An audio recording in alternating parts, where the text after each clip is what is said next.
fridge cooked rice. Bacteria grows fast on me and hurts your tummy. I'm tomato. The cold ruins my flavor and makes me mealy. I'm bread.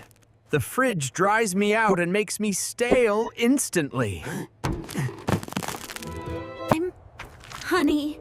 Cold makes me hard and crystallized. I need warmth.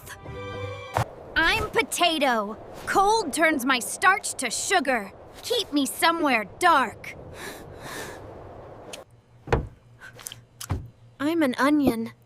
It's too damp here. I get soft and spoil faster.